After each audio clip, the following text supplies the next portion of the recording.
Bună seara, dragilor, și bun găsit la cea de-a treia zi a săptămânii noastre de îndrumare din această lună, unde am discutat despre tema apendicelui și în seara asta o să vorbesc eu împreună cu colega mea, Gianina Păcuraru, despre experiențele noastre în legătură cu acest subiect. Vă reamintesc că aveți posibilitatea, pentru cine nu a folosit uleiurile esențiale, să poată cere acest lucru, protocolul oferit de către echipa Dăruim Renaștere. Așadar, nu ezitați să mă contactați sau să contactați oricare fată din echipa Dăruim Renaștere. Janina, eu îți mulțumesc în seara asta că ești alături de mine și îți dau cuvântul și mai apoi voi povesti și eu experiența mea. Te rog. Super, îți mulțumesc tare mult. Da, am ascultat cu mare interes. Îți mulțumesc în primul rând pentru invitație, dar mi-a rămas așa gândul la invitația ta de aseară. Am ascultat-o cu sufletul la gură și a atins un subiect care m-a adus cumva înapoi în fricele mele. Și anume a vorbit despre faptul că despre emoțiile ce stau în spatele la nivelul apendicelui și acele lupte interioare, și anume frica, neputința și abandonul. Iar un astfel de episod l-am avut și eu acum câteva luni cu băiețelul meu cel mic. Um, I-am lăsat pentru o perioadă 3 zile consecutiv. Au stat singuri acasă. Chiar a fost perioada cu festivalul holistic și ei, știind cât de mult îmi doresc să particip la acest festival, au ascuns mici, micile, acum spun, certuri ale lor și cumva să fiu eu liniștită, să plec liniștită și să-i las cumva singur, să nu apelez la vreo bunică sau la vreo vecină.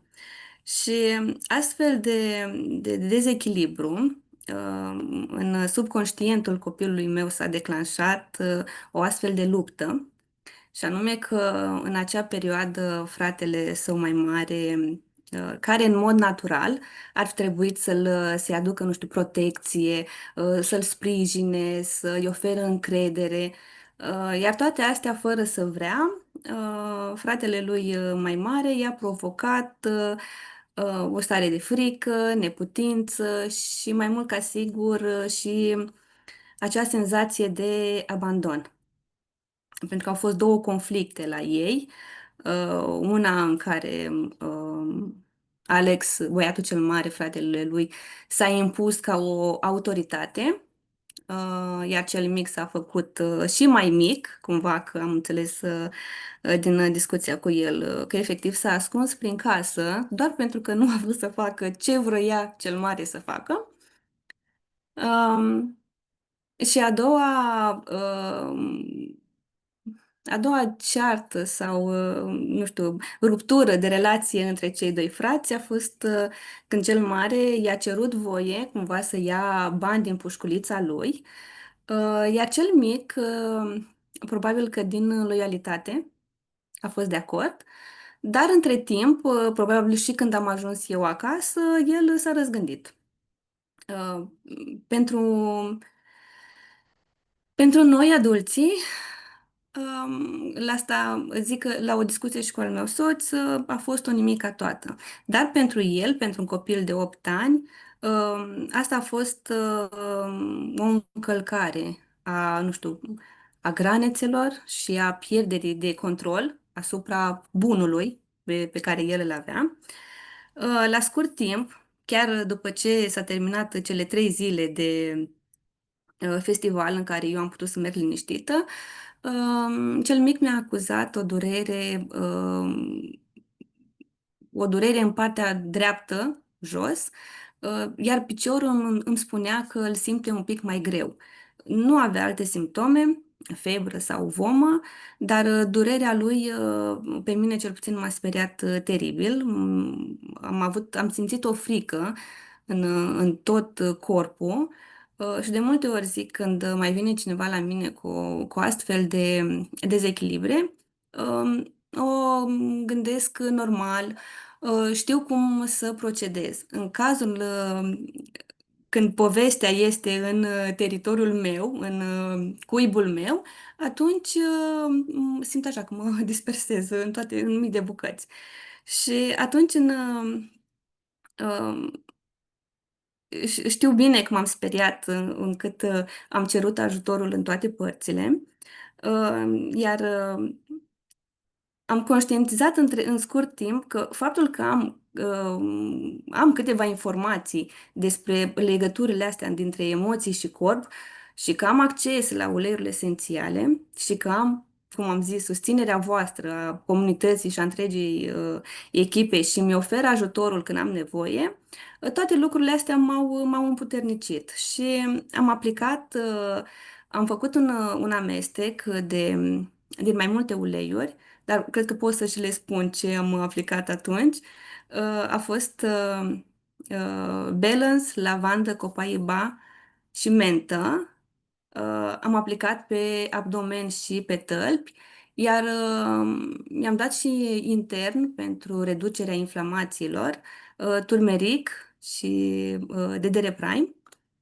Uh, Inițial mi-am adus aminte că am un instrument de mare valoare în casă și în acele momente, ca și cum nici nu exista, și anume aparatul Zito. I-am făcut o scanare. Acum să fac un mic rezumat, așa. Zito este un instrument care detectează dezechilibrele din organism, fizic și emoțional, prin răspunsul galvanic al pielii. Pe planul emoțional, factorul de stres principal care a ieșit la scanarea lui Denis, la copilul cel mic, a fost fără speranță. Era un indice destul de mare, că l-am aici la mine.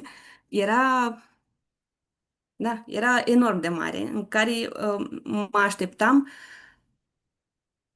să fie cumva chiar apendicul, da? Pe organ să fie apendicul inflamat. Dar ca să vezi că știu că și tu faci scanărțitul, nu avea nicio legătură. Deci apendicul era în regulă, dar durerea era intensă, atât de intensă încât nici măcar nu putea să meargă sau am făcut testul cu săritul în piciorul drept. Nu a reușit să facă acest lucru. Uh, la scanare pe plan emoțional, ce era prima emoție în prim plan era fără speranță, apoi era ura, neîncrederea și vinovăția. Pe plan fizic, organul cu stres ridicat a fost glanda paratiroidă, deși știam foarte puține lucruri despre această glandă, dar ea joacă un rol foarte esențial în reglarea calciului și al echilibrului metabolic în corp, iar aceste dezechilibre pot avea, nu știu, o componentă emoțională atât de profundă, încât conflictul care se asociază este autodevalorizarea. Și autodevalorizarea în mintea unui copil de 8 ani suna nu sunt suficient de bun.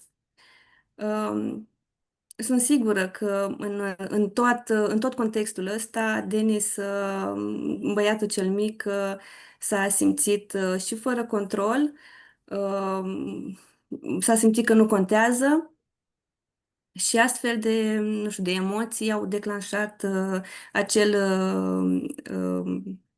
o inflamație ușoară a apendicului.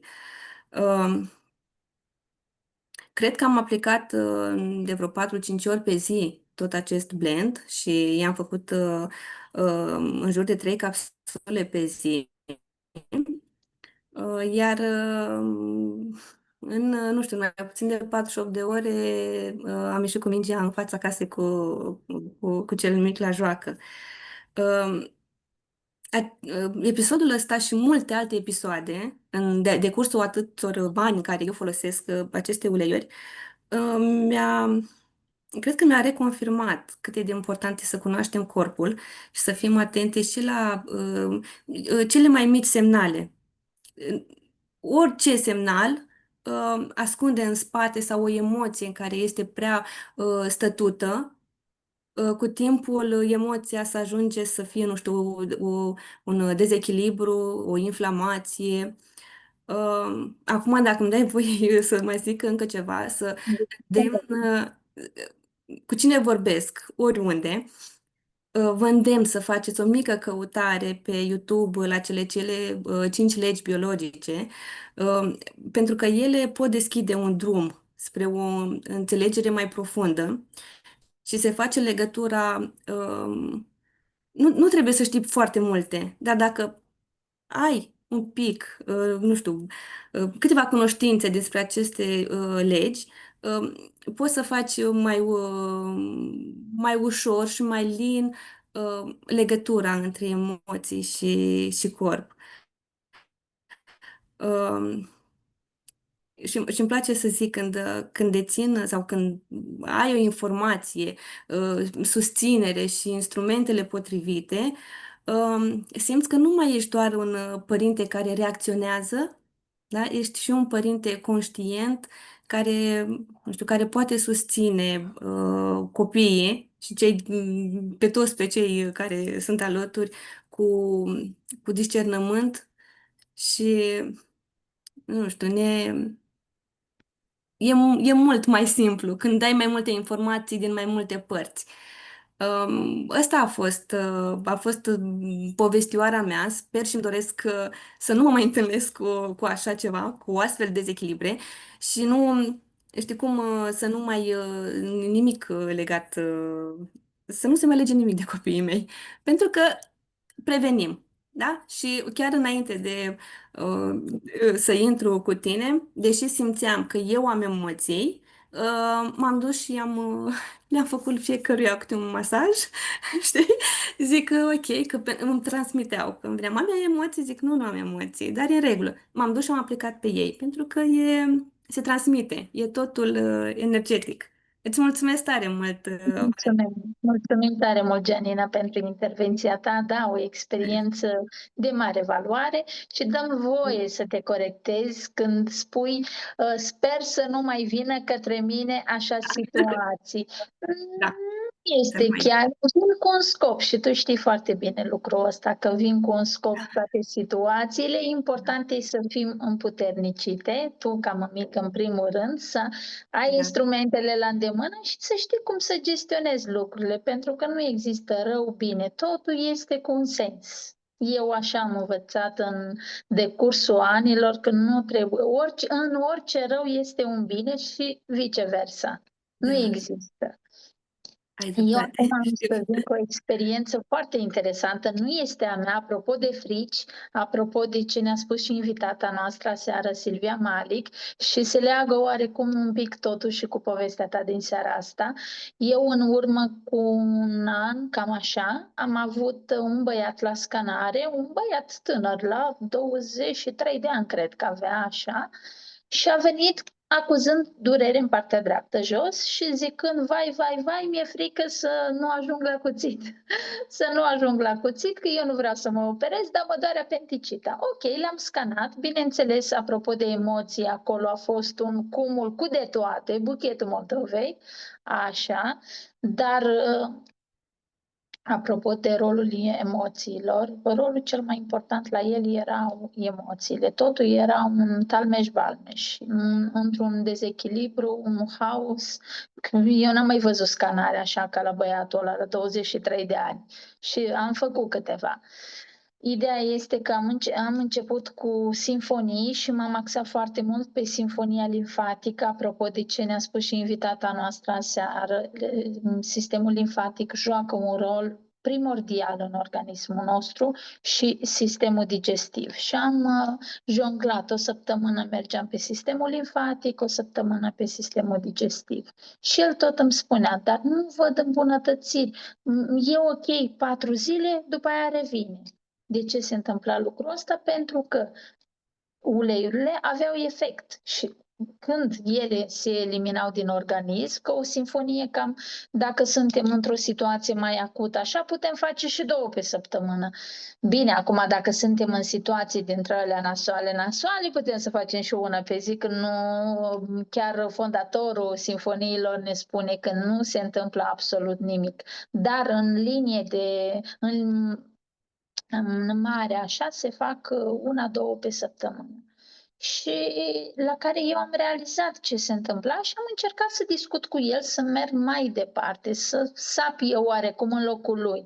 Și am realizat într-adevăr că el avea o autodevalorizare profundă datorită părinților, datorită faptului că nu-și găsea o iubită, avea un conflict, chiar aș putea spune, existențial, pentru că întotdeauna îmi spunea, dar ce am eu și la mine nu vin fetele, sunt blestemat, așa zicea, sunt blestemat, ceva mi se întâmplă că nu stau fetele cu mine și am încercat să-i explic că atunci când tu nu-ți rezolvi emoțiile, care el avea și o furie profundă pe tatăl lui, care din păcate nu mai e printre noi, dar ca să vă povestesc asta, ca să înțelegeți că frica l-a acaparat. El a mers pe simfonii undeva la aproximativ 2 luni și după 2 luni de zile s-a văzut venit în România și s-a dus direct la cuțit. A zis să scap de ea. Ce credeți? Nu a scăpat nici de dureri, pentru că problemele emoționale au rămas acolo. El nu și-a dat voie să fie vulnerabil, cum ne-a spus și Silvia seara, să ne dăm voie să acceptăm durerea sufletului și să o scoatem la suprafață, pe timp ce făcea simfoniile, puteam să scot de la el câte ceva. Un pic săptămâna asta, un pic săptămâna viitoare, făcea pași, dar erau constanți, dar îi făceau, da? Dar nu am mai continuat. Mi-a părut rău pentru el, rău între ghilimele, că nu-i nimic rău, dar am înțeles că noi nu putem vindeca pe nimeni dacă ei nu-și doresc lucrul ăsta. Știți cum e? Vindecarea trebuie să pornească în primul rând de la tine. Dacă tu îți dorești real din suflet lucrul ăsta, ea va avea loc. Dacă tu îți dai propria putere în mâinile altcuiva, crezând că acel cineva va face minuni pentru tine, și asta este strict valabil și în ceea ce privesc cadrele medicale.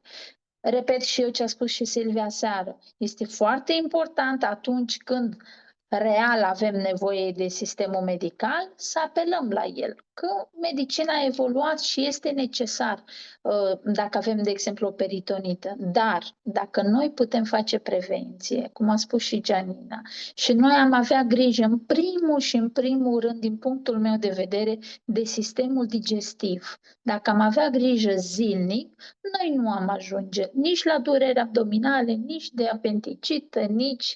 Și știți cum e? Uleiurile esențiale nu au efecte adverse, dar eu pot să le numesc picături cu 2 sensuri. Fac și pe partea emoțională, dar și pe cea fizică. Adică dacă noi credem că luăm câteva picături, de exemplu, de tămâie, că va face ea ceva în corpul nostru, ea sigur va face și pe partea emoțională. Ca toate uleiurile esențiale. De aceea îndemnul nostru al echipei Dăruim Renaștere este acela să ne gândim la prevenție, să ne gândim cum să introducem metode naturale în viața noastră, în așa fel încât să fim mai puțin puși în situația în care să nu știu ce să fac, vai de mine, m-am speriat, e fric.